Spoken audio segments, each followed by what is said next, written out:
recording. All right. Welcome everybody to today's lecture number 4 in the series of lectures by Professor Radoje Šoškić. Today's lecture is on the political theater of Caryl Churchill. And the whole series that we've started since Monday is entitled From Beckett to Hare, Mapping Modern British Theatre.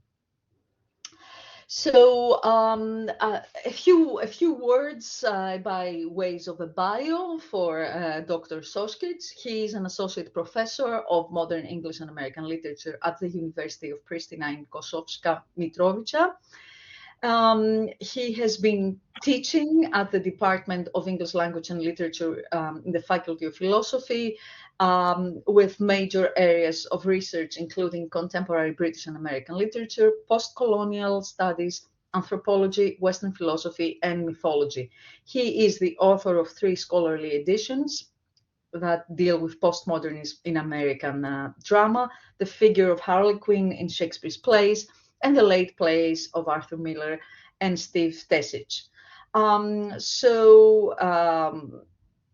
I'm going to pass the floor to him as he has a lot to say about Caryl Churchill. Radoje, we're very, very much looking forward to your exploration of Churchill's play. Thank you. Thank you, Avra, for this wonderful introduction. And thank you everyone for attending the lesson this evening, which is about the political theater of Caryl Churchill. Politically committed theater, radical theater, constituted a significant element of 20th century British cultural landscape, particularly during the latter 2 decades of the century. Notably, George Bernard Shaw, although socialist in orientation, advocated for gradualist reform, anchoring his specific proposals within the overarching concept of evolution. Conversely, political themes were not overtly present in the works of Oscar Wilde or Noel Coward, while John Osborne portrayed the archetype of the disenfranchised, angry young men in opposition to the Tory establishment. His primary focus was on eliciting impassioned responses rather than aligning with any specific political faction. As Osborne's career progressed, his later plays began to espouse sentiments reminiscent of traditional conservative viewpoints. Samuel Beckett, Harold Pinter, and Tom Stoppard did not overtly engage in political discourse in their major works of the 1960s and 1970s. However, Stoppard, influenced by his Czechoslovakian heritage, later addressed Soviet oppression in Eastern Europe during the 1970s. Similarly, Pinter's output in the 1980s featured several short plays with pronounced political undertones. The 1970s and the 1980s witnessed a notable infusion of political themes within the repertoire of major subsidized national theatre companies such as the Royal Shakespeare Company and the National Theatre. Additionally, numerous fringe theatre groups emerged, each with distinct political agendas: radical, socialist, feminist, and LGBTQ+ focused. Much of this theatrical evolution drew inspiration from the seminal works of German playwright Bertolt Brecht, whose epic historical dramas and innovative production techniques at the Berliner Ensemble exerted a profound influence on late 20th century British theatre, paralleling the impact of Samuel Beckett's minimalism. But of course, British playwrights derived their particular concerns from the climate at home, recessions and labor disputes in Britain, the introduction of race as a major fault line in British life, the continuing agony of Northern Ireland, the emergence of the demand for the equality of women and respect for gays and lesbians, and of course, continuing antagonisms over class. Caryl Churchill emerged as the preeminent feminist playwright of the latter part of the 20th century. Her seminal work, Cloud 9, that we will be discussing this evening, originated from a workshop conducted with the Joint Stock Theatre Company in 1979. Notably, this collaborative workshop approach underscored a departure from traditional hierarchical structures, with contemporary feminists in theatre advocating for group creation through improvisation and collective discussion, thereby challenging conventional notions of authorship and directorship.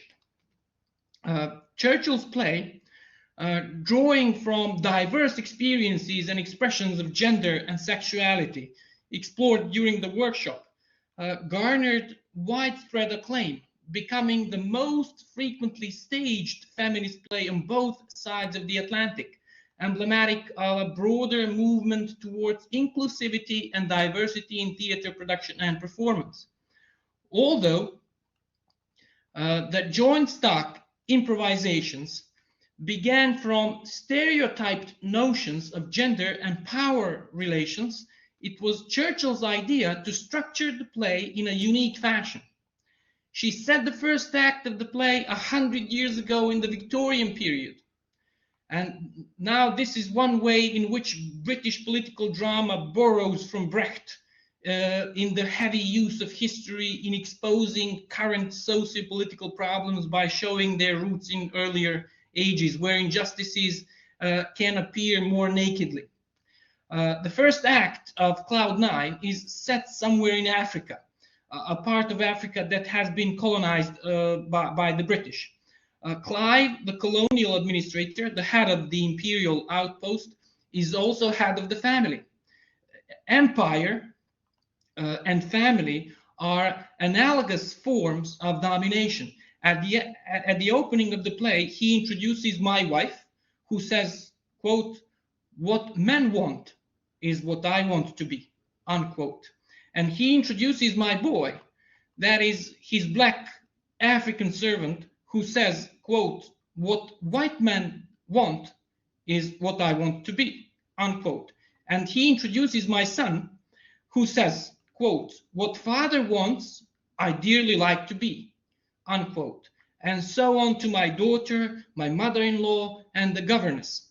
The members of the household are expected to conform absolutely to a pattern in which Clive is the keystone, and the empire is supposed to behave in the same way through a hierarchy of obedience that rises up finally to Queen Victoria herself. Now, all this is said, as you can tell from the lines I've just quoted, and it's said very boldly. The rules are stated rather than understood, and that makes the first act funny rather in the manner of a cartoon, so to say. It's a cartoon version of gender relationships. But the roles that these characters play in the family and in the social order conflict with what the people actually want and what they sometimes actually do.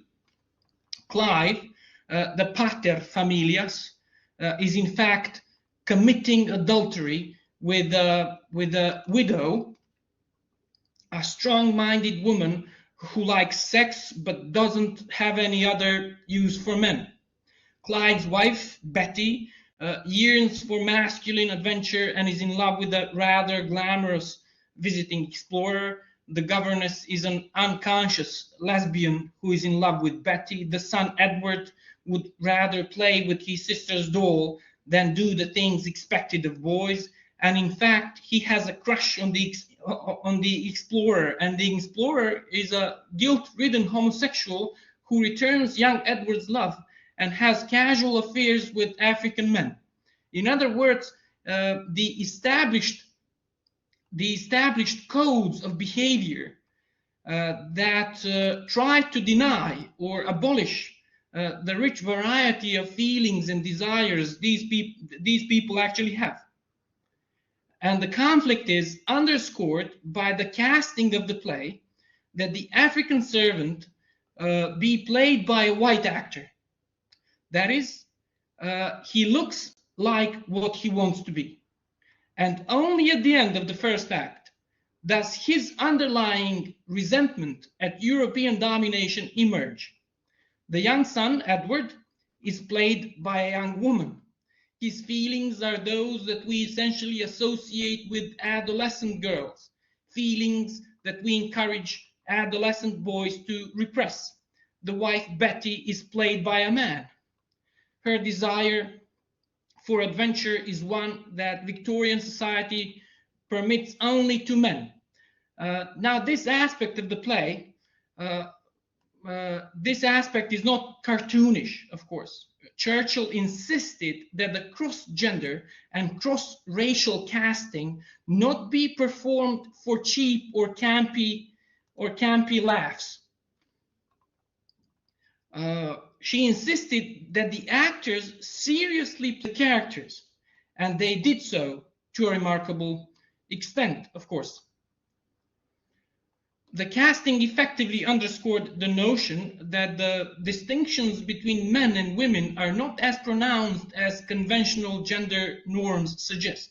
It highlighted how the genuine emotions experienced by individuals, encompassing a spectrum and amalgamation of feelings, are stifled by the rigid delineations of gender and power dynamics. Throughout the progression of this initial Victorian act, the discordance between prescribed roles and authentic desires precipitates the unraveling of both the familial unit and the imperial outpost. Clive, in his attempt to restore order, makes efforts to steer events towards a conventional, harmonious resolution. In the realm of comedy, a conventional happy ending often culminates in a wedding, as you know. In this play, Churchill subverts this trope by orchestrating a marriage between the explorer and the governess. The irony lies in the fact that the explorer, a promiscuous gay man, is coerced into marrying an unconscious lesbian who remains oblivious to marital intimacies. Clive's attempt to enforce this union is met with the explorer's dismay, as he is urged to summon patriotic resolve by Clive's invocation to, quote, think of England, unquote. This phrase is satirical nod to a classic joke regarding the sexual reticence of Victorian society, wherein women were advised to endure conjugal relations for the sake of national duty. Churchill further innovated the play by setting its second act a century later in present day London, where most characters from the previous act remain alive, aged only 25 years. Betty, now in her late 40s, leaves her husband Clive, while their son Edward embraces his homosexuality openly and pursues a relationship with another man. Edward's sister, Victoria, enjoys a fulfilling partnership with her understanding husband and engages in intellectual discourse with her lesbian friend, signaling a departure from Victorian constraints towards a more liberated modernity. And the casting is reshuffled so that, with one exception, all the characters are played by actors of the appropriate sex. The Victorian standards have been swept away. Things could be utopian. We could all be on cloud nine, but in fact, the characters are not on cloud nine. For one thing, if you abolish all the gender stereotypes, how do you raise the children? The key character in the second act is a 5-year-old girl. She's a bundle of rambunctious energy, and this part is played by an adult male actor. This is the one exception where we still have a cross-gender casting. A 5-year-old girl full of energy played by a large, hairy man. That makes this person the loudest and most obnoxious character I've seen in many a play. It poses a problem. How do you direct all this childish energy if you no longer have rules of correct behavior? If you no longer have standards of how little boys and little girls are supposed to behave? And if you no longer have servants to take the children off your hands? That's one problem. But there's another problem. Going headlong after whatever sexual fulfillment you happen to fancy at the moment does not in fact produce cloud nine. The danger here is not disease. Churchill wrote this play before the AIDS epidemic broke out. The danger is the same complexity in our human nature that made the Victorians unhappy. Edward and his lover Jerry have difficulty with their relationship. Edward really wants to be a very domestic wife, and therefore he tries to push Jerry into the role of husband. Well, Jerry likes Edward well enough, but he also likes having casual encounters, and he really isn't domestic at all. He's happiest when he's alone. Victoria and her husband have similar problems with their supposedly enlightened and open relationship, and the divorced Betty, who has been dependent upon men all her life, is just plain frightened of being alone. The lesbian has a brother in the army. He's stationed in Northern Ireland, and during the course of the second act, the news comes that he has been killed there. The last grim remnant of destructive empire hangs on. Now, in contrast to the occasionally cartoonish quality of the first act, the characters of the second act struggle with new realities in a slow-paced and pensive way. They do progress, but they also suffer setbacks. Betty, on her own, tries to form an acquaintance with a man. Unfortunately, the first man she tries to chat up turns out to be Jerry, who is not only gay, but her son's lover. Ultimately, the only reliable value that Churchill can espouse is self-knowledge. Near the end of the play, in a remarkable soliloquy, Betty recognizes herself as a sexual being in her own right, not dependent on men. Although Betty is shy in starting this speech, she gains courage and she goes on triumphantly as she asserts her independence of her husband, her ability to give herself pleasure without guilt.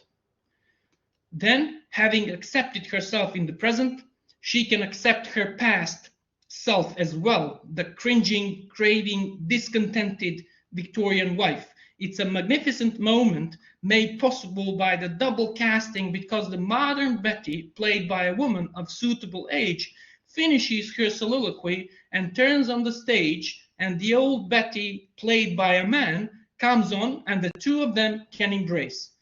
So the past can accept the present, or rather the present can accept the past, and so they go on from there.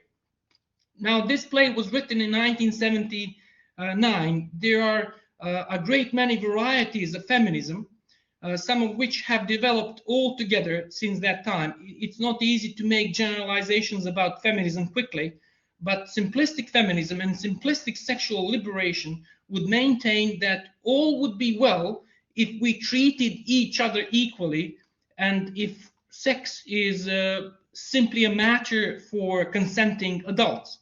Caryl Churchill obviously gives us a clear-eyed view not only of the old Victorian restraints, but also of the new problems that arise when people do away with the restraints.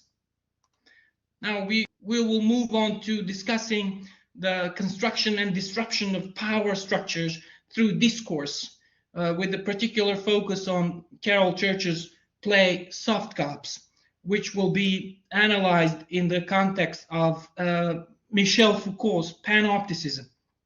The relationship between power and language has always been very controversial. Many contemporary philosophers like Nietzsche, Lyotard, Wittgenstein, Derrida, and Foucault have explored the role of language and discourse in establishing power. Foucault, for instance, believes that power creates values through realizing its concepts in a sign system, excluding some areas as evil. In other words, the discourse of power functions mainly through exclusion. It excludes all discourses that are not in the framework of power and all unapproachable areas as wicked. In Foucault's view, the three great systems of exclusion work mainly by prohibition. He suggests that, quote, we have three types of prohibition: covering objects, ritual with its surrounding circumstances, the privileged or exclusive right to speak of a particular subject, unquote. The web created by the interrelation of these prohibitions is mostly tightly woven in the areas of sexuality and politics. The process of value formation creates moral and political taboos that form and deform the subjects of power, namely human beings. The will to domination, individual, religious, or political, seeks to present its values as truth and its desire to dominate as the will to truth. This ostensible will to truth in the dominant discourse claims the right to prohibit others as untrue, mad, unreasonably feminine, belonging to lower races, or violating the law and order. Since truth can only be secured by language, the violence of power manifests itself in the truth discourse. The different punishments that the individual, religious, or political powers impose on others can be implemented in a complicated system of words. This symbolic employment of power in language occurs throughout the process of physical realization of power, and so is violence institutionalized. The dichotomy between true and false, emphasized in this discourse, it also appears in other fields, defining the different concepts in terms of binary oppositions: sane, insane, appropriate, inappropriate, white, black, man, woman, and so on and so on. By this binary sign system, the authorities can include people in power structure or exclude them from it. The representation of power and its justification in a sort of theater playing is very important for the establishment of the oppression discourse. Consequently, theater, not as art, but as a social activity, gains special importance. The strength of power lies in its ability to produce effects at the level of desire and also at the level of knowledge. The writing of a complicated system of law and keeping this sacred system, so to say, sacred system, inaccessible for laymen on one hand, and referring to these written words as a basis for the punishment of the excluded members on the other hand, give a special power to the statesman to control different fields of family, beliefs, state, education, and production. The objection of the oppressed to this written law is interpreted as transgression and is therefore punishable. In Foucault's view, language, as the main hegemonic medium, undertakes the task of legitimating power and disciplining individuals. The linguistic subjects in different fields of religion, politics, education, literature, psychology, and even philosophy help power maintain its domination. The excluded oppose the established way of behavior by deviating from the norms of society and making new discourses. The large empire of women, black people, non-Westerners, outsiders, and insane artists are trying to write back, so to say, to create the discourse of the oppressed, since they have no other medium except language. Subverting the structure of this language, or at least finding a new approach towards it, is in the agenda of these individuals. Approaching the established texts skeptically, questioning the values set in this sign system, and avoiding given answers should be the aim of a new sign system, which aims at liberating language from logocentric interpretations.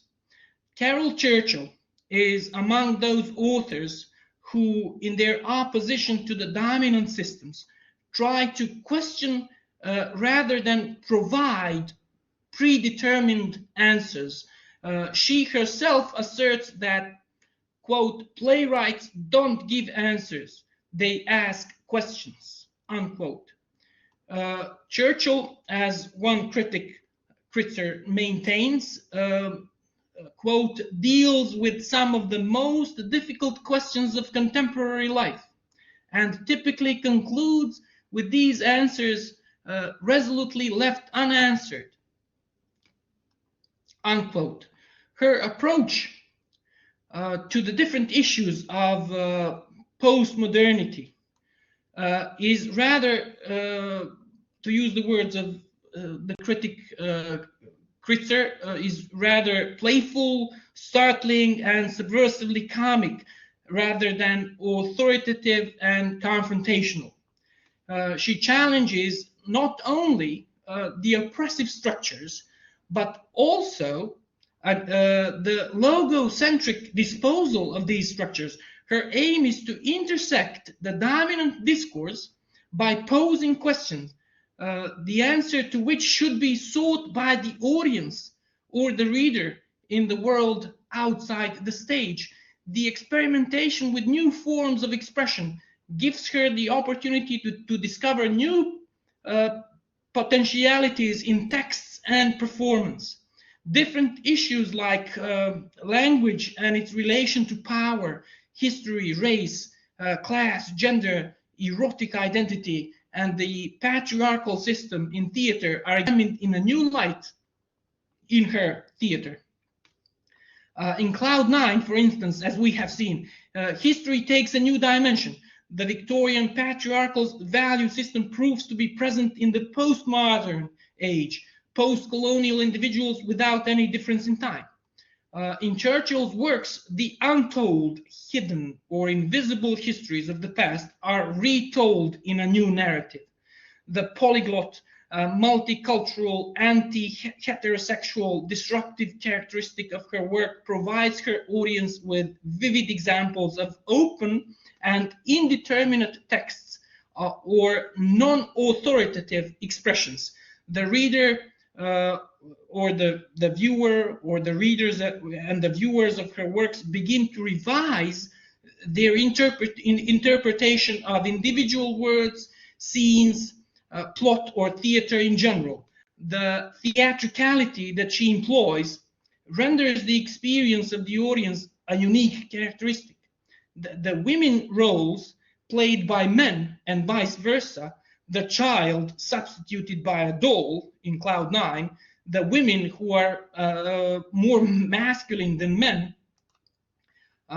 in Top Girls, in her play Top Girls, the multiplicity of the roles each actor plays, and heteroglossia in Mad Forest, for example, the displacement of center and fragmentation of the narrative and language in Blue Heart and This Is a Chair, render her work the features of postmodern experimental art. She expounds the provisional and fragmentary aspects of signification, the arbitrary nature of reality and identity, the centrifugal pool of history, the fragility of grand narratives, the gradual disintegration of awe-inspiring authority, the collapse of authoritarian explanations of the world, and the inaccessibility of meaning.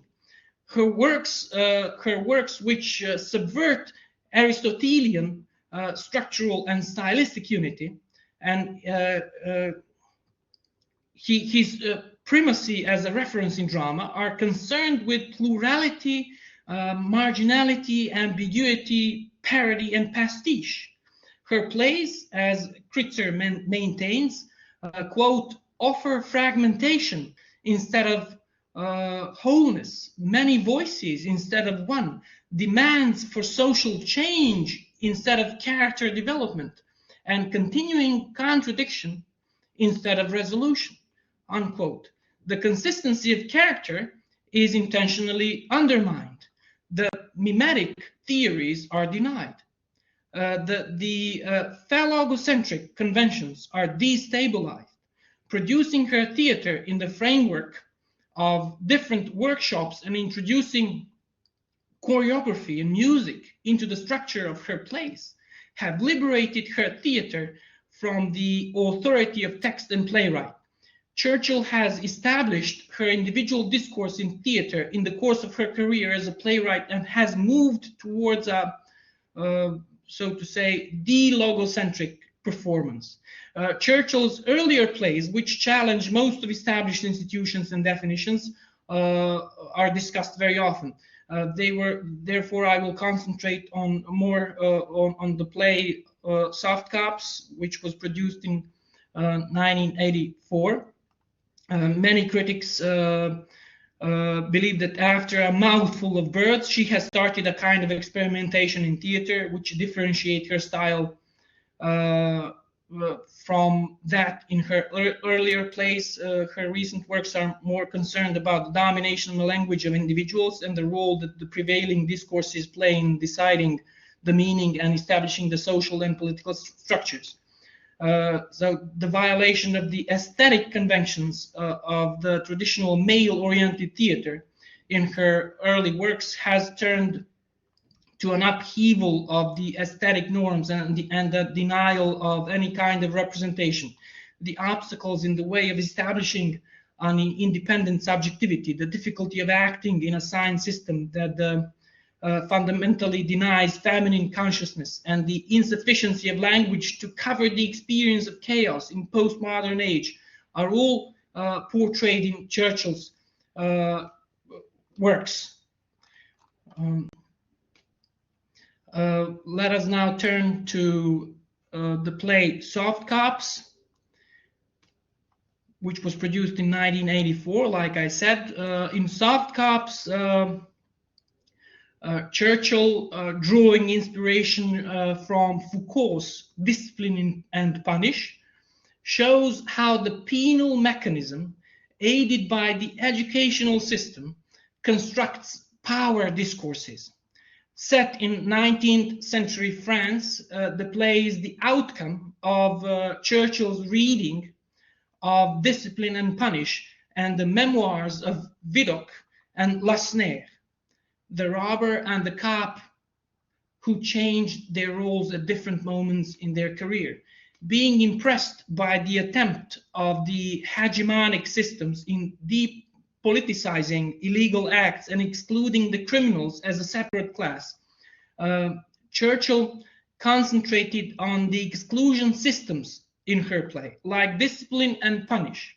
Soft Cops portrays how the new modern systems of control are formed and how they start to separate the poor, the criminal, and the insane from the rich, the obedient, and the sane, and how this exclusion is justified.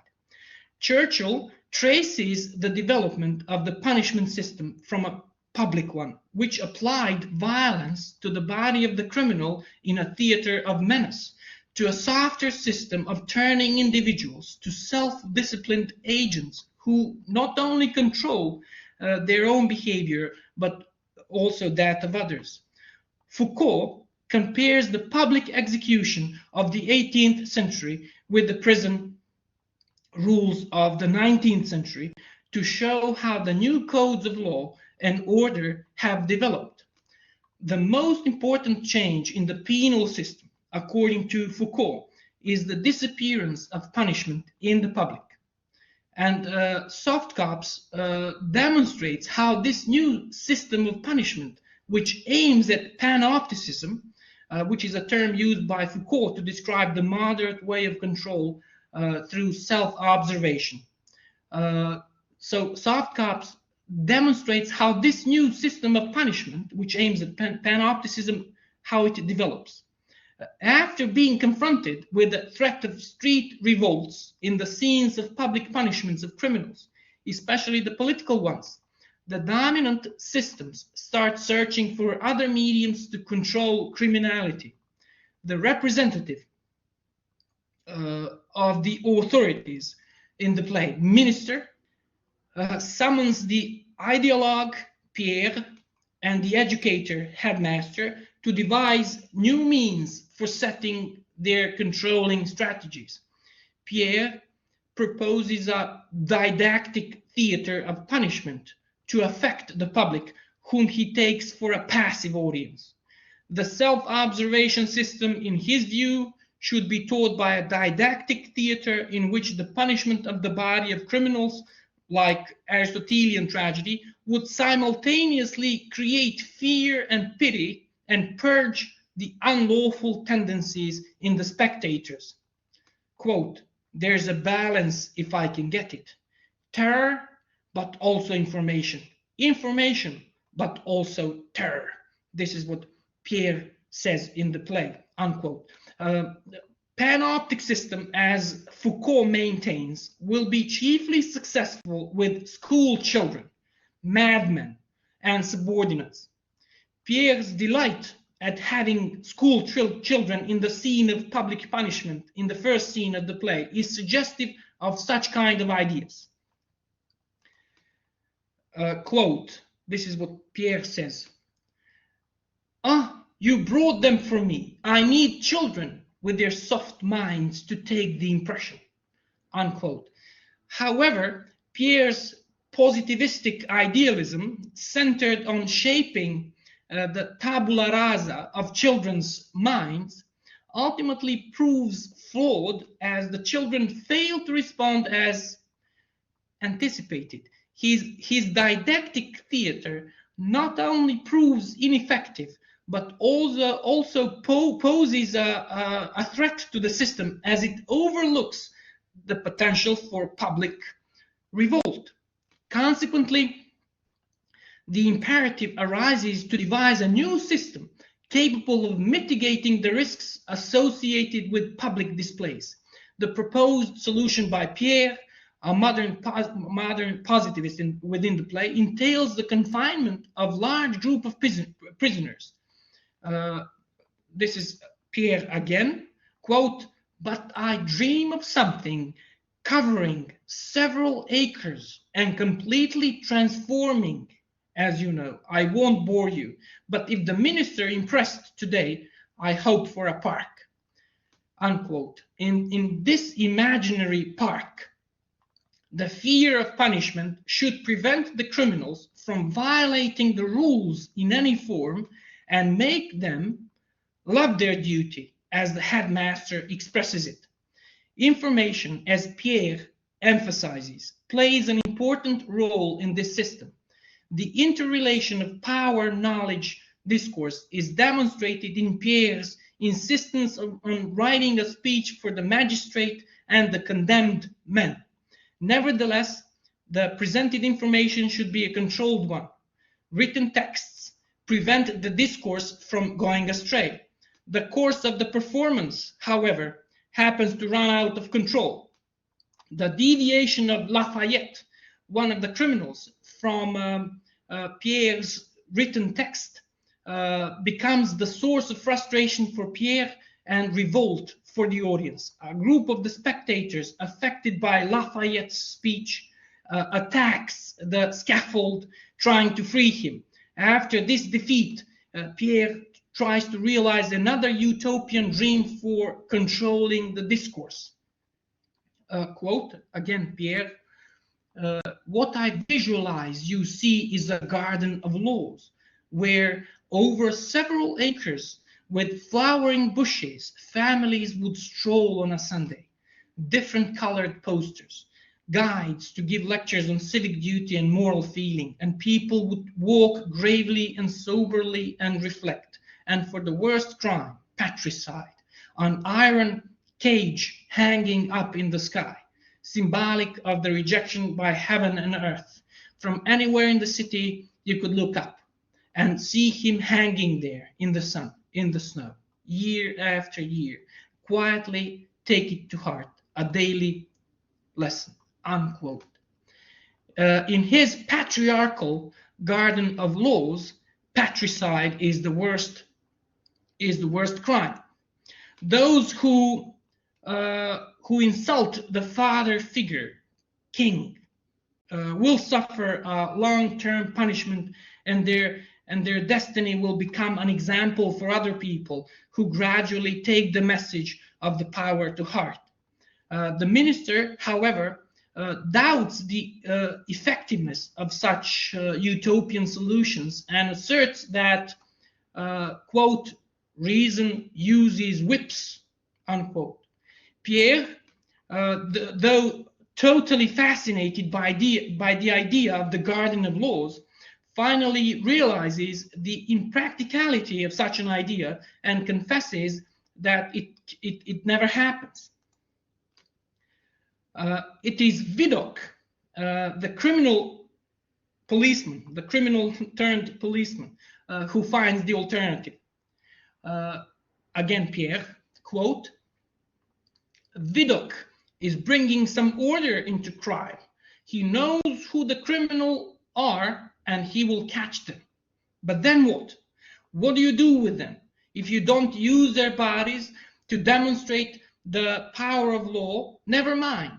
Let someone else solve it, unquote. The final solution is proposed by the social scientist Jeremy Bentham, whose theory is an upgrading of Pierre's scheme. This is now Bentham speaking. Quote, no, your idea has to be reversed. Let me show you. Imagine for one moment that you are the prisoner. This is your cell. You can't leave it. This is the central tower, and I am the guard. I'll watch you day and night, unquote. What he describes seems like a prison or a concentration camp, which mainly excludes the unwanted from the wanted by putting them in a closed society. Bentham's contribution to panoptic system is indicative of the role of human sciences in stabilizing power relations. Both Foucault's and Lyotard's analysis of knowledge stresses that a claim to truth is also a claim to power, because truth can determine the right and is able to exclude those who are wrong. The concepts of normal and abnormal are also formed in this discourse. Normal is a standard against which people are measured. The sound man, the dutiful citizen, and the submissive child are all normal, and the madman, the criminal, and the defiant child are abnormal. The state takes the responsibility of purifying the society through confining the abnormal people to prisons, mental hospitals, or pedagogical centers. In Foucault's view, norms are constantly used to evaluate and control us. They also exclude those who cannot conform to normal categories. The power to punish establishes its normalization process with the help of discourse. The educational system undertakes to carry out these systems by categorizing the students into, the very good, the mediocre, the bad. Bentham's soft control system works like a hidden observer, or we may call it a panoptic eye of surveillance. This feeling of being watched even hinders the prisoner from contacting each other. As Pierre describes it, quote, you can see all of us prisoners and we can't see each other. We can't communicate by tapping on the walls because you're watching us. Is that right? Mr. Bentham, I understand how it works, unquote. Pierre is finally forced to give up his utopian garden and his didactic theater, accepting that the application of Bentham's panopticon is far more reasonable. The so-called reformatory of Bentham is watched by a big brother who, despite his tendency towards beating, accepts the cell as a better alternative. The rehabilitation system not only aims at reforming the convicts or turning them into spies, but also extends its domain to the patients and ordinary people. The dialogue of the last scene of the play between Holidaymaker and Pierre shows that the categorization of the people has found new dimensions. Now, a quote, "Now a long nose and close-set eyes," unquote, can be signs of abnormality. The call for an association of workers is also defined as a crime. Pierre's utopia of a garden of law has proved to include the whole city, all on the great panoptic principle, as he says, which is all the result of exclusion discourse. Not only Pierre and the authorities, but also the holidaymaker as an ordinary citizen have internalized this categorization system, assessing individuals based on their appearances. Pierre, in his attempt to distance himself from others and feel secure within this system, becomes a comic figure, unaware that the fluid boundaries of categorization may eventually encompass him as well. Churchill's implicit critique of public perception prompts the audience to question their own position within the complex power-knowledge framework.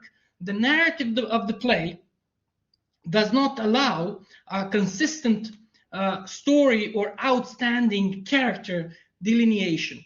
The characters are meant to be either in the power structure or among the oppressed. No personal information is given. Some characters, like Vidocq and Minister, appear and disappear without having any roles in the progression of the story. They are just tools which help the system work, or symbols through which Churchill presents the historical function of the individuals.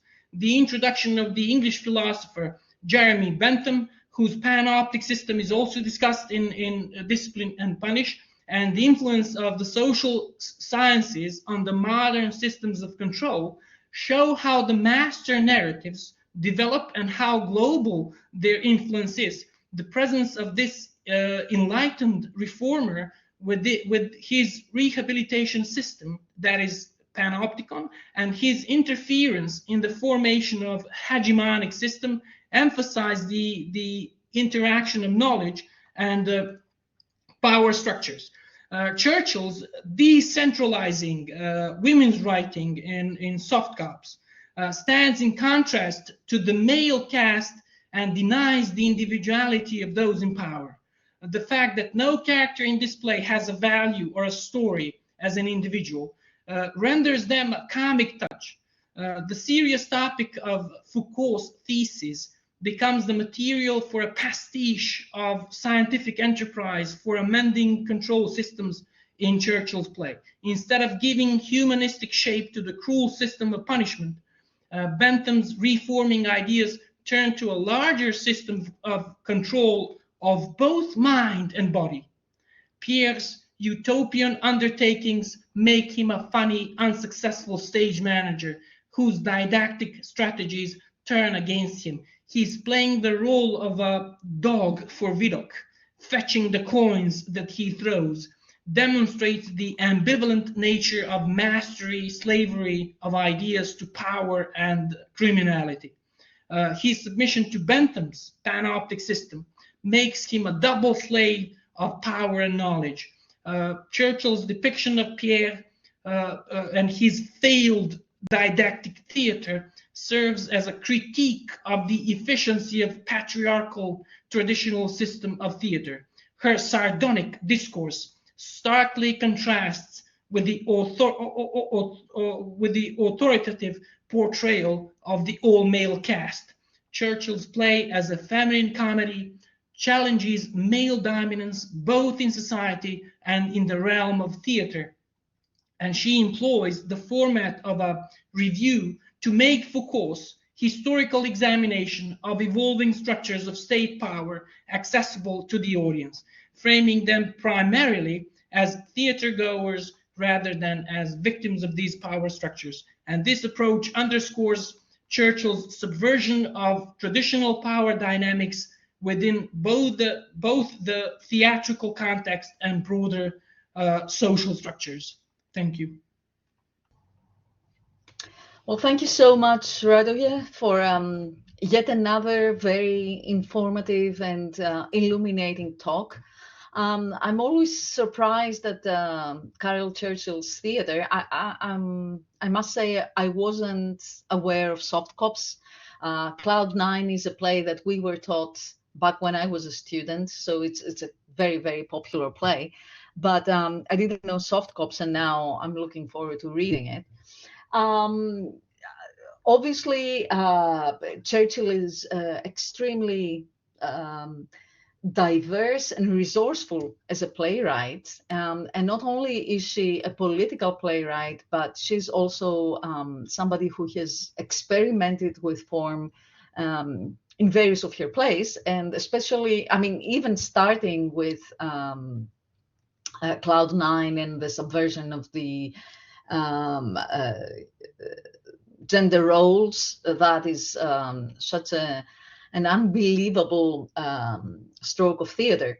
But my question to you would be whether you feel that in a way Churchill has taken on Beckett's experimentation with form, in the sense of you mentioned that she introduces choreography, saying music, dance, all kinds of performative elements, just like Beckett did in his later plays. For example, Breath or Quad, or his radio plays, or Not I, etc., etc. Is there any affinity, you think, between the two of them? Yeah, you have just drawn the parallel between the two of them. Obviously, there is, but it's it is obviously in the tradition of Samuel Beckett, but in a postmodernist manner, with music, different choreography. It's not minimalist like in the case of Beckett. It's much richer. Yeah, if anything, it's maximalist, because everything fits in. I mean, she takes all the different elements of theater and she uses them in the text, in the form of the text. Yes. So one might also say that she is a post-dramatic writer par excellence, because she is not just relying, I mean, especially in plays like Escaped Alone or Far Away or Hotel, like her later, more recent plays, where she's not just relying on text, but text is sort of informed by the theatrical form itself. So in that sense, I think we can justly call her a post-dramatic playwright. You're right. Absolutely. Are there any questions for our? Sorry, go ahead, Radoje. Yeah. Do you have any questions for me? Sorry, Avra, I interrupted you. No. It's fine. If you have any questions, you can ask the questions in Greek, if you prefer, and then I will translate the question for our speaker. Oh, I'm expecting. I expect them to ask me anything.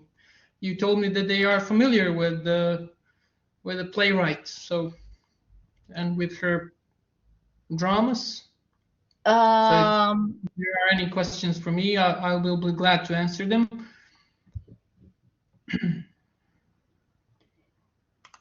If there are no questions, I think, I mean, I have another maybe a final question for tonight's lecture. I'm very interested in the idea of what makes, or the question, what makes theater political? And as we move towards, as we move away from Brecht and his legacy of, alienation and epic theater mostly, what would you say characterizes 21st century political theater in Britain, if there is such a trend? Mm-hmm. Well, I believe that there are several factors which can contribute to the theater being political, or being, politicized, so to say. Mm-hmm. First and foremost, themes and subject matter. Mm-hmm. The choice of themes and subject matter can make indeed theater political. Plays which address topics such as social justice, human rights, inequality, discrimination, oppression, war, immigration, environmental concerns, among others, can be deemed political, right? Right, absolutely. In addition to themes and subject matter, there is representation and diversity. Theater can become political when it addresses issues of representation and diversity, including the inclusion of marginalized voices, such as those of women, Black people, LGBTQ individuals, people experiencing disabilities. In soft cops, Churchill is talking about the exclusion of others, right? Mm-hmm. That's why I think this representation is diversity is another element which contributes to the theater becoming political.